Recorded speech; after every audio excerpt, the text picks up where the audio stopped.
เสนอจากใจอายเมื่อสองคนเฮาก้าวเข้ามาเป็นคู่ใจอย่าได้วางแผนสร้างคะแนนเพื่อหลอกใช้เจ้าอย่ามองว่าคนคืออายเป็นดอกไม้ริมทาง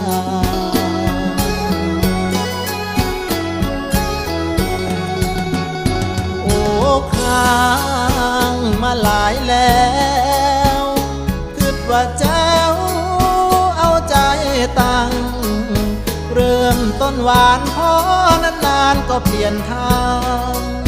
เขาพ่อผู้ไม่อายเลยโดนสาวหักหลัง